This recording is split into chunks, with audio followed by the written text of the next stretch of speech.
नन्हे साथियों, आप सबको प्यार भरा नमस्कार। बहुत सारी शुभकामनाएं, बहुत सारे आशीर्वाद, बहुत सारा दुलार और बहुत बहुत बहुत अभिनंदन।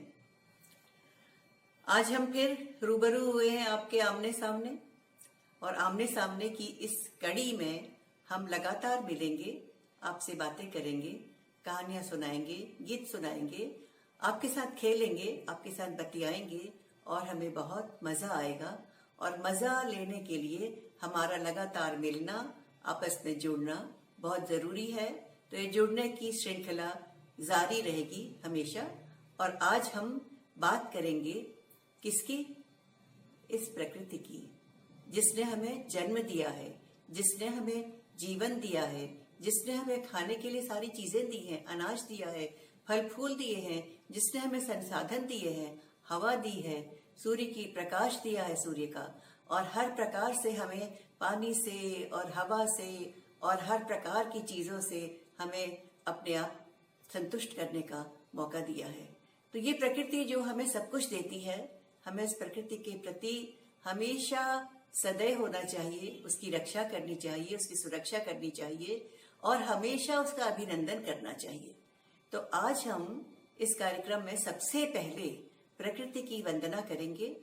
हम प्रकृति की वंदना अर्थात उसका हम अभ्यर्थना करेंगे, उसकी पूजा करेंगे। पूजा का अर्थात ये है, मतलब ये है कि हम उसकी उस रूप की कल्पना करेंगे जो उसका देवीय स्वरूप है, जिसमें वो प्रकृति सबसे सुंदर नजर आती है। तो इस प्रकृति की वंदना के लिए मैं फिर से लेकर आई हूं अपने साथ एक गीत, जिसकी रचना मैंने की है और उसको स्वर दिए हैं आपकी प्यारी दीदी नेहा ने और संगीत दिया है सतीश पारचा जी ने, जो एक वरिष्ठ प्राध्यापक बाल भवन के रहे हैं। तो आइए सुनते हैं प्रकृति की वंदना, कि हम उस प्रकृति का वंदन करेंगे।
एक कहानी सुनाने जा रही हूँ और ये कहानी भी हमारी प्रकृति से संबंधित है, लेकिन इस कहानी का पात्र बड़ा मज़ेदार है।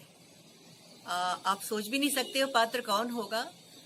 वो पात्र है एक छोटा सा बर्फ का टुकड़ा। आपने सोचा कभी बर्फ के टुकड़े की भी कोई कहानी हो सकती है? पर ये कहानी तो उस बर्फ के टुकड़े की ही है। ये बर्फ का नन्हा सा टुकड़ा पता है कहाँ रहता था? एकदम दूर पहाड़ की चोटियों में, जहाँ बर्फ ही बर्फ थी, बर्फ ही बर्फ थी। किसी प्रकार की कोई प्रकृति नहीं थी और केवल बर्फ से भरे पहाड़ थे और उसमें रहता था ये छोटा सा बर्फ का टुकड़ा जिसका नाम था हिमांशु। हिम का अंशु, हिम का टुकड़ा, हिम माने बर्फ, तो इसका नाम क्या था? हिमांशु। बिल्कुल सही। तो ये जो बर्फ का टुकड़ा था, इसकी एक सहेली थी। कौन थी पता है? इसकी सहेली थी सूरज की नन्ही किरण। और रोज सवेरे सवेरे जैसे ही सूरज उगता था, वो नन्ही किरण इस बर्फ के टुकड़े के पास आ जाती थी और दोनों ढेर सारी बातें करते थे, बतियाते थे, एक दूसरे को गीत सुनाते थे, पहेलियां बुझाते थे, कविता सुनाते थे और दुनिया भर की जो बातें हैं वो नन्ही किरण उस हिमांशु को सुनाती थी। और हिमांशु को नन्ही किरण ये भी बताती थी कि दुनिया में कितना कितना सुंदर सब कुछ है। कहीं जंगल है, कहीं पहाड़ है, कहीं नदियां हैं, कहीं झरने हैं, कहीं तितलियां हैं, हवा चलती है, तरह तरह के समुद्रों के जल हैं और न मालूम कितना कितना खजाना भरा हुआ है चारों तरफ। तो पता है जो नन्हा बर्फ का टुकड़ा था, क्या नाम था उसका? हाँ, हिमांशु। तो हिमांशु के मन में बड़ी तीव्र इच्छा उठी कि उसको भी जाना चाहिए और दुनिया की सैर करनी चाहिए और देख के आना चाहिए कि हमारी प्रकृति कितनी सुंदर है। तो एक दिन उसने उस नन्ही किरण से कहा कि मेरी प्यारी सहेली किरण, मुझे तुम कुछ रास्ता बता दो ताकि मैं जाकर उन सब दृश्यों को देख सकूं, प्रकृति के नजारे देख लूं, तरह तरह की चीजें देख लूं, और क्या तुम मेरी मदद कर सकती हो? तो किरण ने कहा, अच्छा ठीक है, मैं तुम्हें अपनी थोड़ी सी उष्मा यानी गर्मी देती हूँ, तुम थोड़ा सा पिघलोगे और तुम आगे बढ़ जाओगे। और उसने थोड़ी सी गर्मी दी, हिमांशु को थोड़ी सी गर्मी लगी और वो थोड़ा सा फिसल गया और बर्फ की पहाड़ी से फिसलता फिसलता फिसलता ऐसे आ गया जैसे फिसल पट्टी से जाता है कोई, वैसे उसे बड़ा मजा आया। इतना मजा आया कि फिसल फिसल के जाने में कि वो तो सब भूल गया और खुशी के मारे ताली बजाने लगा और गाना गाने लगा। फिसलते फिसलते आगे चढ़ा। जब आगे गया तो आगे उसे एक झरना मिला। उसने एक छलांग लगाई और झरने में कूद गया। झरने के साथ खूब उछल उछल के गाया उसने, खूब उछल उछल के नहाया उसने, खूब खुशियां मनाई और झरने के साथ भी तैरता तैरता बहता बहता नीचे आने लगा।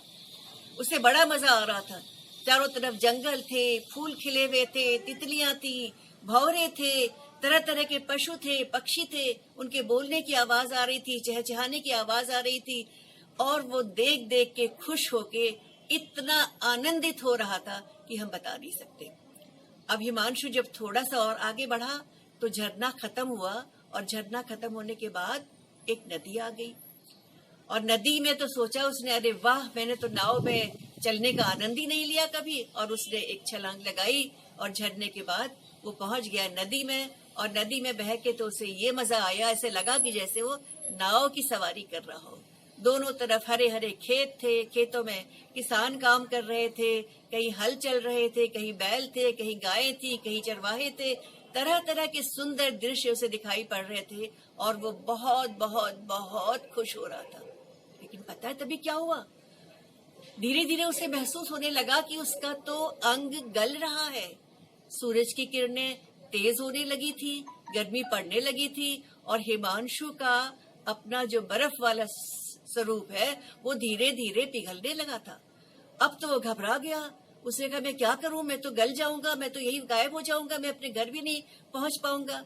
तो जोर जोर से रोने लगा, चिल्लाने लगा और हवा बह रही थी। और उसने कहा, हवा सयानी मुझे बचाओ, हवा सयानी मुझे बचाओ, मुझको मेरे घर पहुंचाओ, मुझको मेरे घर पहुंचाओ।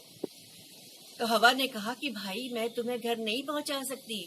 जो चीज हल्की होती है मैं केवल उसे उड़ा कर ले जा सकती हूँ, तुम तो भारी हो, मैं तुम्हें कैसे उड़ाऊं? अब हवा ने उसको ले जाने से मना कर दिया। अब वो बहुत परेशान हो गया और तभी थोड़ी देर में टप टप टप टप टप टप वर्षा की बूंदें बरसने लगी। अब उसने सोचा, अरे वाह, ये वर्षा की बूंदें आसमान से आ रही हैं, ये मुझे ले चलेंगी आसमान। और वो जोर जोर से चिल्लाया, वर्षा रानी मुझे बचाओ, वर्षा रानी मुझे बचाओ, मुझको मेरे घर पहुंचाओ, मुझको मेरे घर पहुंचाओ। तो वर्षा ने पता है क्या कहा? वर्षा ने कहा, भाई हम तो ऊपर से नीचे टपक सकती हैं, लेकिन हम नीचे से ऊपर नहीं जा सकते, तो हम तुम्हें कैसे लेके चलें? अब तो वो बहुत परेशान हो गया, बहुत परेशान हो गया।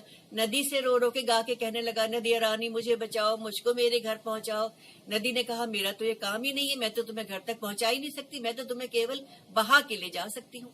अब उसे अपनी दोस्त, अपनी साथी किरण की याद आई और वो फिर चिल्लाने लगा, नन्ही किरण मुझे बचाओ, नन्ही किरण मुझे बचाओ, मुझको मेरे घर पहुंचाओ, वापस आओ, वापस आओ, मुझको मेरे घर पहुंचाओ। नन्ही किरण ने उसकी बात सुनी और उसने क्या करा? उसने अपने पिताजी को, उसके पिता कौन थे? सूरज दादा। तो सूरज से कहा कि मेरे दोस्त को वापस लाना है। कैसे लाएंगे उसे वापस? तो पता है सूरज ने क्या किया? सूरज खूब तेज चमका, खूब तेज चमका, खूब तेज चमका और वो बर्फ पिघलने लगी। और हिमांशु ने सोचा, मैं तो गला जा रहा हूँ, गला जा रहा हूँ, गला जा रहा हूँ। लेकिन तभी सूरज ने उसको भाप बनाकर अपनी गोद में उठा लिया और ऊपर अपने साथ लेकर बादलों की गोद में पहुंचा दिया। बादलों की गोद में आकर उसे अच्छा लगा, थोड़ी ठंडक भी थी, थोड़ा महसूस अच्छा होने लगा। और फिर धीरे धीरे धीरे धीरे उसके जैसे बहुत सारे कण जुड़ गए और बादल उसको लेकर उड़ चले। कहाँ? जहां पर उसका घर था, जिस पहाड़ में वो रहता था। और वहां पहुंचकर फिर बादलों ने जब बहुत सारे सघन कण मिल गए तो बारिश शुरू हो गई। किसकी बारिश? बर्फ की बारिश। और पहाड़ में झरझर झरझर झरझर झरझर झरझर झरझर बर्फ गिरने लगी और हिमांशु अपने पुराने रूप में वही फिर से आ गया और उसे बहुत मजा आया। अपने घर में आकर बहुत आनंद आया और उसने कहा कि अपना घर तो अपना ही घर होता है, अपना घर सबसे अच्छा होता है। लेकिन नन्ही किरण, उसकी वजह से मैं आज पूरी प्रकृति को देख पाया, पूरी दुनिया को देख पाया, तरह तरह के नजारे देख पाया। तो मैं कितना भाग्यशाली था कि आज मुझे सब कुछ देखने को मिला। लेकिन साथियों, ये प्रकृति जो है, ये बहुत बड़ी हमें भगवान की दी हुई एक बहुत बड़ी नियामत है। इसको हमें संभाल कर रखना चाहिए, इसकी रक्षा करना चाहिए, इसका संरक्षण करना चाहिए, प्रदूषण नहीं फैलाना चाहिए। क्योंकि ये प्रकृति का जो सब संसाधन है, ये आने वाली कई कई कई पीढ़ियों तक हमेशा सबके काम आता रहेगा। लेकिन मैं एक और प्रकृति की बात भी करूंगी, जो आपके मन की प्रकृति है। मन की प्रकृति अर्थात आपका स्वभाव। तो ये मन की प्रकृति भी बहुत निर्मल होनी चाहिए, बहुत बहुत बहुत शुद्ध होनी चाहिए। किसी के प्रति मलिनता नहीं होनी चाहिए, किसी की बुराई नहीं रखनी चाहिए, हर एक को प्यार से मिलना चाहिए, हर एक का आदर करना चाहिए और हर एक को अपने विश्वास में रखकर उसके साथ मिलकर चलना चाहिए। तो हम क्या करें? अपनी मन की प्रकृति भी संवारें और अपने आसपास की प्रकृति को भी संवारें, तभी हमारा जीवन सफल होगा। आज के लिए इतना ही, फिर मिलेंगे अगली बार, फिर कुछ नया और कुछ आपके साथ अगली बातचीत। धन्यवाद, नमस्कार।